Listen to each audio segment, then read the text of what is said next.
love when it's hot. Turned to the city, I broke out the notch. Got some more. Robert Higgins owns a business here in town. He helped organize the supply drive at McFerrin Community Center. We know self-esteem is real big in the schools, the middle schools, the elementary schools, so we want to make sure we have them going back on the same playing field as every other student. Thanks to donations from local businesses and individuals, around 100 pairs of shoes and 200 book bags with supplies were given out Friday. To help those kids, to help those parents be able to send their kids off the right way, that's the number one thing for us, to pray for these kids as they go back to school, make sure they're going off with a fresh start, with a fresh mentality, with a positive mentality. That's what we came together to do, and I think we did great, man. I hope these kids go back to school with a burst of energy and great self-esteem. All right, top of the hour with the man of the hour, Mr. Robert Higgins. We are here with Hood Geek Meet the Geeks, episode 4. I got my guy Rob Higgins, man. And so first and foremost, man, who is Robert Higgins? Some people might know me as Black Rob. I got that name when I was in college. Freshman in college was light-skinned Rob, and it was me. So they had to differentiate between the two. I just happened to take the black name. Me, I am an entrepreneur. I am somebody that pays it forward with philanthropy. I am a son, a brother, a friend, God-fearing, and you know, I try to be innovative and creative to just inspire others, because most of all, I want to be an inspiration. This is your biggest business plan because this is your biggest weapon. We don't realize that this is our biggest weapon. You gotta really critically think on, you know, the decisions that you make when it comes to your money, when it comes to everything about your business. So, man, I know you're not from the city, man. So, First and foremost, like, where you from and how was your neighborhood like growing up? So, I'm from St. Louis, Missouri, born and raised. I did a pit stop in Memphis for 2 years, but I grew up on Minerva in St. Louis. It was I'm not big on saying that any neighborhood is harder than the next neighborhood, because everybody protects and represents their neighborhood, so it's equivalent to any black neighborhood in the inner city. Nashville was an interesting journey. I have a cousin from St. Louis that went to first cousin in the family ever go to college. She ended up going from St. Louis to Tennessee State. First time I learned about an HBCU, I didn't know what an HBCU was. I honestly thought Tennessee State was where Peyton Manning went. Until I came down here, I'm like, what the hell? This ain't this ain't the orange and white school I see on TV. Well, how would you say coming from an HBCU, like molded you and kind of inspired you or shaped your business acumen? HBCUs are relational. I say that to say TSU is the brick and mortar, but what really makes Tennessee State is the people that you meet or that take you places that you never thought you could go. Like, I have relationships with people all over the country that have went on to do great things. I have relationships with people that still are in TSU. Like, I met so many outstanding and awesome people. It taught me a lot about business because I had to deal with the people. In TSU, you dealt with the people directly. I had to maneuver my way through life. I was a pre-med major. I was a dental major, dentistry. It's a big flip. Yeah, I was going to dental school. So in college, I had to figure out how to pursue that, but also make money because my parents weren't sending me no money. While I was in school, I used to sell polos out of my dorm room through eBay. Yeah. I used to order them in bulk, sell them to people throughout Watson Hall, and I made some money because I had a refund. That's the money I used, and I just kept flipping it. We invested our first refund into throwing a party on Jefferson Street, actually, at John Henry's, and it went well. We're really well attended, so it's like, all right, we can do this. I always knew I wanted to be an entrepreneur. I just wanted to be a dentist because it was financially rewarding, based on the Cosby Show. Every door ain't meant to be open. Like, some people harbor, like, man, I didn't get that job opportunity. Man, this didn't happen for me. But you gotta understand, baby, the door was closed for you because God got something bigger and better planned for you. He's closing doors for bigger doors to open. Sometimes it ain't even meant for you to go through the door. Sometimes you gotta go through the window. So understand, don't harbor over closed doors, missed opportunities, relationships that fail, because it's all positioning itself and it's all making itself right in perfect timing for God to do something bigger and better for you. And when he does it, you're gonna be like, that's why they happen. Vision is big. You only can visualize what you've seen. And growing up where I grew up, I ain't see nobody really successful. But the biggest thing about it was we had TV shows that showed positive black families. You know what I mean? So I seen the college, I'm like, man, I could be a doctor. Everybody wanted to be doctors. It just so happened I found a way I could make money and still be happy and successful, and I just rolled with it. It's a trap to make us feel like there's no way out, and this is the only way we can be successful. And like I said, when you think of success for us, not having generational wealth, it's like we got to be doctors, lawyers, rappers, or athletes. You Right. dig what I'm saying? And that's not true. You just got to be passionate about what it is that you want to do in life. And I'm a firm believer, if you're passionate about anything you want to do in life, you'll be successful. But you got to be able to knock down those obstacles and have the vision and the faith to see everything through. The number one rule if you want to be successful is don't try to please everybody. I had to really dissect that quote, and that term is like, I don't know the keys to success, but I know the keys to failure is trying to please everybody. If you do what you do long enough, people will pay you for your opinion. And I took L's, but I wanted to stay true to myself. And the core of who I am, being true to myself, I win more, because at the end of the day, people value who you are. They pay you for being yourself. They do. They just don't believe that you believe in yourself enough to be yourself. Right. LeBron is LeBron. Right. They need LeBron for who LeBron is. They don't need LeBron for him to change who he is, Right. because he's already made it. Right. If I go out there and be 100% Rob and be 100% who I am, and I lose doing that, I know that I gave it my all, but I also was myself throughout the process, so I can't live with regret. And so you throwing parties, you winning, you take an L. So what happens next? Like, how did you? So I know you have multiple businesses going on. Like, how did you go from parties to now want to do something permanent? So one thing, like, I believe that through every lesson, through every loss, that's a lesson. In Nashville, let me say this, I never wanted to be a club owner. I know people find that it's very hard to believe. It's just that I always found myself making something out of nothing. Let me tell you, I hate when people say, like, you could be successful, just go get a white face. I hear it all the time. You know what I mean? You should put a white face. Like, what the fuck? Excuse my language. Nah, you good, bro. What the fuck I gotta put a white face for me to be successful? Like, that's the first roadblock we put on ourselves. Like, they tell me all the time, even with this, Rob, you should do this, but don't put your face on it. Put a white face on it. You'll be more successful.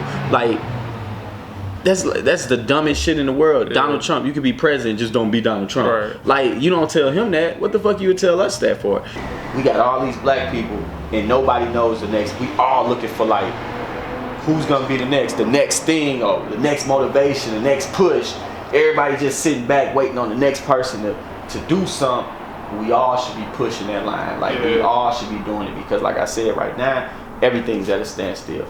The city growing, Nashville growing rapidly.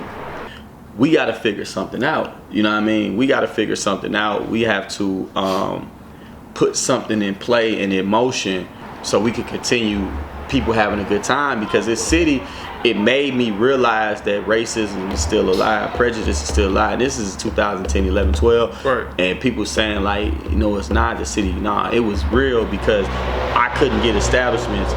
I had to send a white boy. If I even wanted to get a meeting, I had to send a white boy in there to go talk to him. I got tired of that. I said, I'm gonna just open up my own venue. And that's when I opened Jazz and Jokes. That was my first one. It was kind of outside of my norm, because I'm 22 at the time. I didn't know nothing about music and comedy. Well, at least I knew nothing about music, but not the type of music we was doing. Right. I didn't know nothing about the comedians we was using, but it was like, it's a fresh start. It's an opportunity for me to break into an industry and, you know, take something to another plateau. So it taught me a lot.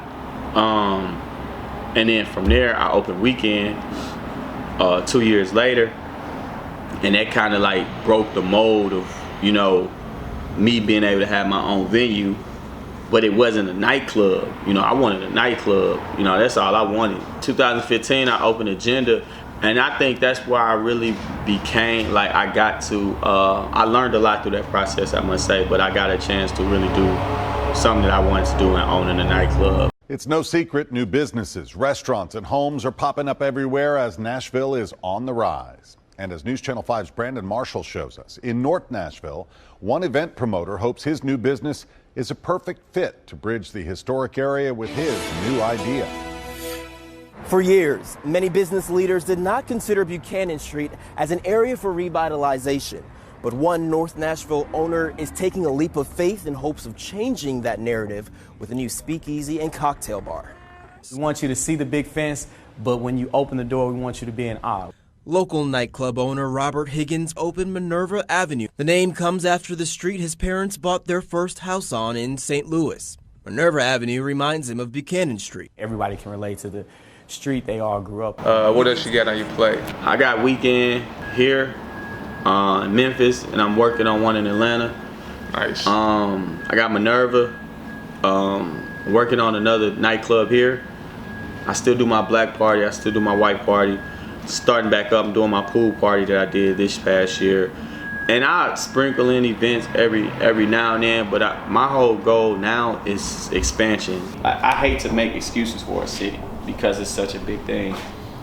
I just feel like we need more people to say, look, let's bind together, support each other, support black, support, and not be scared to say support black. My takeaway is that Nashville suffers from a lot of black ownership. Nashville suffers from strong black leadership. We got this thing that black is wrong in Nashville. I don't want to have that mentality. And to be a successful black business, you need white people. Right. You know what I mean? Not saying, I mean, I love everybody, but if you can do it your way. You can do it your way and still be successful. Like, we can't have success without having white people. And I own businesses in other cities, and it's night and day. I even take Memphis, for example. Like, they have so many prominent leaders that's African American. They got leaders in politics, they got business owners, they got entertainment, they got everything. And then when I look at Nashville, it's like, man, we accepting what they giving us. We can't accept what people give us, we gotta take it. A while back, you had this tiff going on. You were trying to throw a party at a marathon. This is the funny thing about that situation. Robert Higgins says he held a successful black tie event here last year. He was planning to do the same thing in February. That is, until the venue abruptly pulled his contract. There's been a change of plans in the event schedule, and Robert Higgins isn't happy. If you'd have told me no and not signed a contract, I would have just kept moving. It wouldn't have been an issue. But you signed a contract, you cashed my check, and then an hour before I was supposed to announce my event, you canceled on me. Everybody know, like, Rob, what happened with that marathon situation? It's like, it happened, I said it. I wish I would continue to say stuff, but it's like that should have induced like fighting within everybody. And I'm gonna say this because it's true. White establishments had a thing going on that they didn't never want to be more than 20% minority in their establishments, because then they'll be labeled as a black spot. And if you labeled as a black spot, guess what? White people not coming no more. So what advice would you give? Okay, I mean, it's, so all the complications I think you laid out, I think are valid. I think in any success story, you're gonna have those stories, yeah, exactly. right? So I think it's important for people to realize, like, this is a part of the journey, right? It's not gonna be a smooth ride. They're not gonna give it to you. You got to go and take it if you want it. So what else would you give any like younger aspiring person that's like, 10, 12, 13-year-old that see themselves as a young black Rob, like, what is it worth, what you deal with, is it worth it? Ain't nothing I've ever done that I'm gonna say, you know what, I don't wish I did this, I wish I'd have did that and that. I have made mistakes, but I accept them because everything taught me something. In the city, in Nashville, I do feel like it's worth it. I do feel like it's so much opportunity and growth, but it's gonna take us to break the mold of saying, like, look, man, we just gonna do it. You know what I mean? Like, let's band together. Let's not look at, let's spin with each other. Let's help each other. We are the second majority in the city, so it's opportunity in it. It's like all this stuff is here for us to do. But when we do it, we just got to band together and just look, we gonna support it, fully support it, and make it successful. Black contractors, all that. Yeah, I would do it again. I think that this time, I would tell them, when you do it, bring more people with you. Okay, you got Black Rob here, all right? Mm-hmm. Let's say you had another promoter or just another business owner. What keeps the collaboration? Because I've noticed there's not a lot of like collaboration from the people that are successful. What limits the collaboration between like on my end? I would say that, like, I used to believe that, man, I used to take that mentality, you know, the crabs in the bucket. You know, we hold each other back when one person get up instead of when you get up, you got to reach back. I always believe, like, when I win, I want to reach back and help somebody else. When you look at it as the world is scarcity, it's not a lot. It's like, why I'm gonna help you? If I help you, then it's less on my plate. You know what I mean? That's like on anything in the city. Like, it takes more people to do it, so people can say, like, look, let's come together and all win. Are you involved with the youth, with the community at all? You know, what's your, you know, vision on making sure that we, you know, we give back to those who are, you know, the youth, the younger, the future? So what I do now, so I started a book club that I did last year, and I stopped it. I would get people, but I think that people had to be bought into it more. I had a great club, but I wanted more. You know what I mean? I wanted to touch more people. You know what I mean? So I'm starting that back up. I also do the Big Brothers, Big Sisters program in Nashville that I've done. We also got a program called STEP. So I'm working with like 5 students that want to get into business and entrepreneurship. And what I'm doing is I'm helping them, you know, throw events. So first we're planning an event currently I'm going to help them fund fully, 100% proceeds go to them. They'll do that. Then I'm going to show them how to get into, you know, maybe if they want to open an establishment, they can do that, because like I said, you don't have to go to college. You don't have to have a college degree to do what I'm doing. You get what I'm saying? You just got to know how to do it. And, you know, I'm just trying to educate youth and educate them now. If I continuously give back and pay it forward, that it's going to spark somebody, you know, motivate somebody. And it all starts with the youth. Like, if I can't reach an adult to see the vision, I'm going to touch the 17-year-old or the 18-year-old to, you know, see my vision through. People go to college because it's a fear of being unsuccessful. Right. One of the biggest fears people is, you know, failure and being poor. You know what I mean? Like, it ain't even failure, it's being poor. Nobody wants to be poor. So look, I go to college, I buy time on me not being poor, but how the system's made, you basically paying money, getting in debt to do something that you're not gonna use. Is 65% of people never use their college degree. That formula is outdated, so now they're reinventing it. Because now you got social media. With social media, you don't have to go to college. You know what I mean? Because you can be famous off social media. Yeah, we laughed at it because we never, like, growing up, we didn't think you could be, IG famous to us was like a joke. Right. But now it's like they getting money now. Right. Now they getting paid off that. Like, it's a real thing. Like, I could be Instagram famous, so now they monetizing it. It's all a system. Which is why we gotta focus on, you know, building our own platforms. And now we're not at the mercy of this corporation that might pull the rug from up under us. Well, you know, it's working for us now, but we depended on it. And now once they change it, you know, we done lost our business. We lost our business. So many businesses depend on it. Like Malcolm X said this. Malcolm X said this 60 years ago. He said, back then we spent $20 billion. We spent $20 billion a year, but we sitting here asking the white man for a job. And I don't want to make this racially divide, but I mean, everything, no matter how we look at it, is black and white. It's the world. So we spend more than anybody, but we asking for jobs. Why not pull that money together, you know what I mean, and show people how to do trades and industries and use that money to fluctuate within ourselves. So how can people find you, man? My Instagram, what else I got? Facebook, and I think that's it, ain't it? I'm acting old as hell. Instagram and Facebook. No Snapchat? And Snapchat, yeah. All of them is I Am Black Rob. My website is roberthigginsjr.com. And what you got coming up next? Any events coming up? I got my All Black Affair. This is my 15th one I've done. 15? Yeah, this is my 15th one. That's coming up February 7th. We doing one here and one in Memphis. Is it safe to say you betting 1,000 on them Black Affairs? I'm betting 1,000 on Black Affairs.